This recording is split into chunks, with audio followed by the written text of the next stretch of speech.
ಈ ಕವ್ವ ಮತ್ತೆ ಕವಿ ಗಿಡುಕನ ಮನೆಯಲ್ಲಿ ಕೆಲಸಕ್ಕೆ ಸೇರ್ಕೊಂಡಿದ್ರು. ಗಂಡ ಹೆಂಡತಿ ತುಂಬ ಸೋಮಾರಿಗಳು.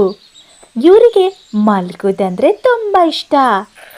ಆದರೆ ಈ ಗಿಡುಗ ಪ್ರತಿದಿನ ಬೆಳಿಗ್ಗೆ 5 ಗಂಟೆಗೆ ಅವನ ಗಡಿಯಾರ ಶಬ್ದ ಮಾಡಿದಾಗ ಈ ಕವ್ವ ಕವ್ವಿನ ಕೆಲಸ ಮಾಡಿ ಅಂತ ಎಬ್ಬಿಸ್ತಾ ಇದ್ದ. ಆದರೆ ಕವ್ವ ಕವ್ವಿಗೆ ಇನ್ನೂ ನಿದ್ದೆ ಮಾಡಬೇಕು ಅನ್ನಿಸ್ತಾ ಇತ್ತು. ಆದರೆ ಗಿಡುಗ ಬಿಡ್ತಾ ಇರಲಿಲ್ಲ. ಇದರಿಂದ ಕವ್ವ ಮತ್ತೆ ಕವ್ವಿ ತುಂಬ ಬೇಜಾರಿನಲ್ಲಿದ್ರು. ಆ ಗಡಿಯಾರ ಇರೋದ್ರಿಂದ ತಾನೇ ಆ ಗಿಡುಗ 5 ಗಂಟೆಗೆ ಎಬ್ಸೋದು. ಆ ಗಡಿಯಾರನೇ ಇಲ್ಲದೆ ಹೋದರೆ ಆ ಗಿಡುಗ ನಮ್ಮನ್ನ ಬೇಗ ಎಬ್ಬಿಸಲ್ಲ.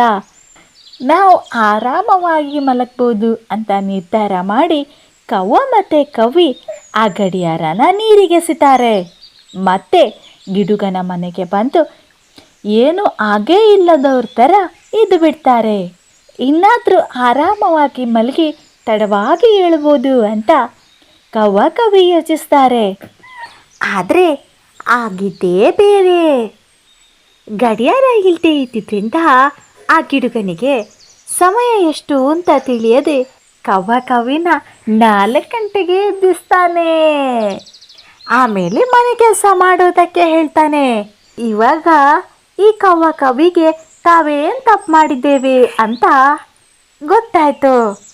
ಆದರೆ ಕಾಲ ಮಿಂಚಿ ಹೋಗಿತ್ತು.